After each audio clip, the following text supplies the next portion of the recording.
நண்பன் துரியோதனனை காத்தற் பொருட்டு அவனுடைய வெற்றிக்காக தானும் தன்னுடைய கவச குண்டலங்களை இழந்துவிட்ட நிலையில் பரசுராமரிடம் சென்று போர் பயிற்சி பெற்று அநேக திவ்ய அஸ்திரங்களை எல்லாம் பெற்று வர வேண்டும் என்ற எண்ணத்திலே கர்ணன் பரசுராமரை சென்றடைகிறார்.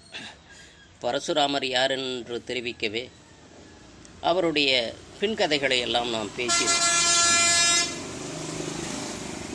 பரசுராமரிடம் சென்ற கர்ணன் தான் ஒரு அங்கத தேசத்தினுடைய மன்னன் என்றோ ஒரு சத்திரியன் என்பதை கூறாமல் தான் ஒரு அந்தணன் போர் பயிற்சியிலே நாட்டம் கொண்டிருக்கிறேன் என்ற அளவிலே அறிமுகமாகிறார். ஏண்டா அப்படி அவன் பொய் சொல்ல வேண்டிய நிலைமை வருதுன்னு பார்த்தா, ஏற்கனவே சில குருமார்கள் சில விதமான கொள்கையாளர்களாக இருந்திருக்கிறார்கள். துரோணரை ஒரு வேடுவன் ஏகலைவன் என்ற பெயரினும் தான் போர் பயிற்சி பெற வேண்டும் என்று வருகும்போது, நான் சத்திரியன் அல்லாதவருக்கு போர் பயிற்சி தருவதில்லை, நீயோ நீச்சகுலமாக இருக்கிறாய், நீ வேறு இடம் பார், நான் அதற்கு தகுந்த ஆசான் இல்லை என்பது போல அவனை புறக்கணித்து விடுகிறார். மனநொந்து போனவன் போர் பயிற்சியை சுயமாக பழகிறான். அதற்கு அவருடைய உருவத்தையே வைத்து அவன் குருவாக கருதி போர் பயிற்சியிலே ஈடுபடுகிறான். பின்னாளிலே அர்ஜுனனையும் கூட வெல்லத்தக்க வல்லவனாக மாறிவிடுகிறான். அது ஒரு தனி கதை. பின்னாளிலே ஒரு நாள் அதை பேசுவோம். இந்த கிருபாச்சாரியார் என்பவர் இருக்கிறாரே, அவரும் குலத்தால் அந்தனர், ராஜகுருவாக இருப்பவர். கர்ணனை நீ சூத்புத்திரன், அதாவது நீ தாழ்த்தப்பட்டவன், அர்ஜுனனோடு போரிட வேண்டும் என்று சொன்னால், போட்டியிட வேண்டும் என்று சொன்னால், அவனுக்கு இணையாக ஒரு சத்திரியன் அரசகுமாரனே தகுதியானவனாவான். இது ஒன்று வெறும் விளையாட்டில்லை, உனக்கு வில்வளைக்க தெரியும், அம்பு வீச தெரியுங்கிறதுனால நீ எல்லாம் கண்டவங்கள உனக்கு போட்டிக்கு அழைச்சிட முடியாதுடா. அப்போ உனக்கு ஜாதியா ரீதியிலையும் ஒரு தகுதி வேணும், உனக்கு மற்ற சமூக அங்கீகாரங்களெல்லாம் வேண்டுமென்று புறக்கணித்து விடுகிறார். அதனாலே உண்மையை சொல்லப்போமெனில் இங்கேயும் நாம் புறக்கணிக்கப்படுவோம் என்ற அச்சத்திலே தன்னுடைய உண்மையான தகுதியை மறைத்து, நோக்கத்தை மறைத்து, தான் ஒரு அந்தணன் என்று கூறி பரசுராமருக்கு அறிமுகமாகிறார். மீண்டும் மீண்டும் கேட்கிறார், நீ அந்தணனா? ஆமாம், நான் அந்தணன் தான். பார்ப்பன வேடம் தரித்திருக்கிறார். பாண்டவர்கள் கூட முன்பு கபோதவனம் செல்லும் காலத்தில் வியாசரே அதைத்தான் கூறுகிறார், நீங்கள் இந்த ராஜ வேடங்களை எல்லாம் தவிர்த்து விட்டு பார்ப்பன வேடம் தெரியுங்கள். அது என்னவோ பார்ப்பன வேடம் அந்த காலத்திலேயும் கூட பாதுகாப்பான ஒன்றாக தான் இருந்திருக்கிறது. போர் பயிற்சி துவங்கி விடுகிறது. ஒவ்வொரு பயிற்சியாக பெறுகிறான் கர்ணன். அவனுடைய ஆர்வத்திலும் திறமையிலும் பரசுராமர் மிக மகிழ்ச்சி அடைகிறார். அவர் ஒன்றை சொன்னால் இவன் 9ஐ கற்றுக்கொள்ளுபவனாக இருக்கிறான். காரணம் இல்லாமல் இல்லை, அர்ஜுனனை வெல்ல வேண்டும், நண்பனை மகிழ்ச்சிப்படுத்த வேண்டும் என்ற நோக்கத்தில். இப்படியெல்லாம் இருக்கிற நிலையில் நாளுக்கு நாள் அவனுடைய பயிற்சியிலே முன்னேற்றம் ஏறுகிறது. ஏனென்றால் ஆசிரியர் அப்படிப்பட்டவர்.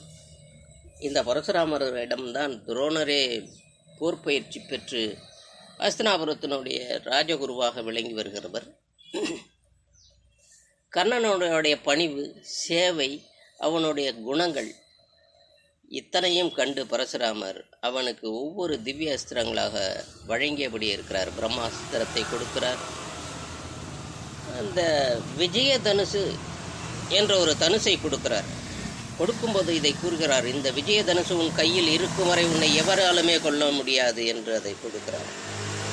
அர்ஜுனனுடைய கையில் இருப்பது காண்டீபம் என்றும் பரசுராமர் கர்ணனுக்கு வழங்கியது விஜயதனுசும் என்று சொன்னார். விஜய என்றாலே வெற்றி, விஜயதசமி என்றெல்லாம் சொல்லுவார்கள், விஜயலட்சுமி என்று சொல்லுவார்கள். விஜய் என்ற சொல் வெற்றியை குறிக்கக்கூடியது, நெவர் ஃபெயில், தோல்வியை காணாததை அப்படி குறிப்பிடுவார்கள். இப்படியான ஒரு நாளில் மதிய உணவு கொண்டு பரசுராமர் சற்றே கண்ணாயிர எண்ணுகிறார். அவர் தலையை வைத்து படுப்பது எங்கடே என்றால் கர்ணனுடைய தொடையிலே தலையை வைத்து படுத்து அப்படியே அசந்து போய் விடுகிறார். அந்த நேரத்திலே ஒரு சம்பவம் நடக்கிறது. எல்லாமே விதியினுடைய விளையாட்டு என்று தான் கூறப்படுகிறது. இங்கே என்னடா என்றால் பாண்டவர்களுக்கெல்லாம் தெரிகிறது கர்ணன் பரசுராமனை அணுகியிருப்பதும் அவன் பலவிதமான அஸ்திர சஸ்திரங்களை பெற்று வருகிறான் என்பதையும் அறியும்போது அச்சத்தில் இருக்கிறார்கள். ஏற்கனவே கர்ண ஈடேனையற்ற வீரன். அவனுடைய குறி என்னவோ அர்ஜுனனை வீழ்த்துவது மட்டும்தான். அர்ஜுனன் வீழ்ந்தால் பஞ்ச பாண்டவர் படை அவ்வளவுதான். இந்த நிலைமையில் ஒரு எதிரி மேலும் வளர்ந்து கொண்டிருப்பது இவர்களை அச்சுறுத்தலுக்கல்லாக்குகிறது. இத்தனைக்கும் அர்ஜுனனுடைய தந்தை இந்திரன் அல்லவா, அதுதானே கதை கூறுகிற கூற்று.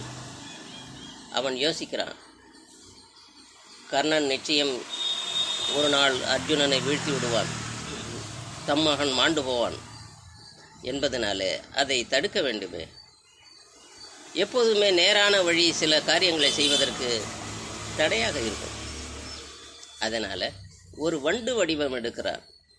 வண்டு வடிவம் எடுத்து கர்ணனை சுற்றி வருகிறான். கர்ணனுடைய தலையை சுற்றி வரும்போது அப்போதே அவன் நினைத்த மாத்திரத்தில் கர்ணன் அந்த வண்டுவை கொண்டிருக்க முடியும். ஏனோ அது அவருடைய குருனுடைய தூக்கத்தை கெடுத்து விடுமே என்று அசைவில்லாமல் இருக்கிறார். நல்ல தருணமடா, கர்ணனும் அசைய மாட்டான். பரசுராமனையும் கோபத்துக்குள்ளாக்க வேண்டும் என்ற நிலையில் கர்ணனுடைய தொடையிலே கீழ்ப்புறமாக புகுந்து அப்படியே துளைத்து கொண்டு இந்த ரத்தம் குடிக்கிற வண்டுகள் எல்லாம் சில இருக்கின்றனவே, அது மாதிரி வண்டு, இந்த கதண்டுன்னெல்லாம் சொல்கிறாங்களே, மரத்தையே துளைக்க உள்ளது மனித தசையை துளைக்க என்ன கேடு, துளைத்து கொண்டு வெளியேறுகிறது. நல்ல தூக்கத்தில் இருந்த பரசுராமர் ஏதோ தன்னை நினைப்பதை உணர்ந்து, ஏதோ மழை பெய்கிறதா, நீர் ஊறி வருகிறதா, என்னடா இது கூத்து என்று திடீரென எழுந்து விடுகிறார். எழுந்து பார்த்தால் அவருடைய முகத்திலெல்லாம் ரத்தம். கர்ணனுடைய உடை நனைந்து கிடக்கிறது இரத்தத்தாலே. என்ன மனிது, எப்படி இது ஆயிற்று என்ற கூற்றுக்கு, ஐயா நீங்கள் உறக்கத்தில் இருக்கும்போது ஒரு காட்டு வண்டு வந்து என்னுடைய தொடையை துளைத்து விட்டது, அதனால் எழுந்த இரத்தம்தான் இது, நீங்கள் கவலை உறாதீர்கள், நான் ஒன்று துன்பத்தில் இல்லை. பரசுராமருக்கு ஆச்சரியமும் ஆத்திரமும் ஒரு சேர வருகிறது. அப்படி என்றால் இதை நீ எப்படி சகித்து கொண்டாய்? ஒரு பிராமணனால் இதை சகித்து கொள்ள சாத்தியமில்லையே. அப்படி என்றால் நீ பிராமணன் அல்லவா என்று கேட்கிறவருக்கு, உண்மையை சொல், நீ பிராமணனா என்று மிரட்டி அதட்டி கேட்கிறவருக்கு, ஐயா நான் பிராமணனும் இல்லை, சத்திரியனும் இல்லை, தாழ்த்தப்பட்டவனா, அது பிரச்சனை இல்லை, என்னிடம் ஏன் பொய்யுரைத்தாய்? பொய்யுரைப்பவனுக்கு கடவுள் அருள் கூட கிட்டாது என்பது உனக்கு தெரியாதா? அப்படியே நீ தாழ்த்தப்பட்டவனாக இருக்கும் பட்சத்தில் உன்னை வேறொரு குருவிடம் அனுப்பியிருப்பேனே, உன்னை நீயே கெடுத்து கொண்டு விட்டாயே. புடிசாபம், நீ இப்படி என்னிடம் பொய்யுரைத்தமையினாலே சத்திரியர்களுக்கு நான் போர் பயிற்சி தருவதில்லை என்ற சத்திய வாக்குக்கும் இணங்க எவையெல்லாம் உனக்கு நான் கற்றுத்தந்தனோ அந்த கலைகளையெல்லாம், போர்க்கலைகளையெல்லாம் நீ மறந்து போவாய். எந்த அஸ்திரங்களெல்லாம் உனக்கு நான் வழங்கினனோ அது நீ அழைத்த போது வராது போதும், நீ நிர்கதியாவாய் என்று சாபத்தை விடுகிறார். கர்ணன் பணிவாகச் சொல்லுகிறான், குருவே நான் உண்மையை சொல்லியிருப்பேன், நான் உண்மையை பேசியதனாலே பல இடங்களில் அவமானப்பட்டேன், நஷ்டமடைந்தேன். ஆகையினாலே தான் இந்த போர் பயிற்சியை பெரும் ஆர்வத்தினாலே தங்களிடம் பொய்யுரைத்து விட்டேன். குரு தருகிற சாபம் கூட சீடனுக்கு பிரசாதம்தான் என்று கூறி அவரிடமிருந்து விடைபெற்று வந்து விடுகிறார். கர்ணன் விடைபெற்று வந்து விடுகிறான். ஆனால் பரசுராமருக்கோ மனம் நோக்குகிறது. என்னடா இது, மகனைப் போல வளர்ந்தவன், நல்ல திறனாளன், அறிவாளி, பணிவுடையவன், இவனுக்கு நாம் அப்படி ஒரு சாபத்தை கொடுத்து விட்டமே என்று அவர் மனம் வருந்தவும் செய்கிறது. கர்ணனுக்கோ என்னடா இவ்வளோ முயற்சித்தும் கடைசியில் கைக்கு வந்த இது வாய்க்கு போவதிலே தடை ஏற்பட்டு விட்டதே என்று வருத்தத்தில் இருக்கிறார். பாண்டவர்களுக்கோ இது அறிந்து மகிழ்ச்சி. ஏனென்றால் கர்ணன் பலம் அடைந்தால் தங்களுக்கு ஆபத்து, பலகீனம் அடைந்தால் அதுவே நம்முடைய வெற்றிதான் என்ற மகிழ்ச்சி அவர்களுக்கு. எஞ்சியதை நாளை காண்போமா?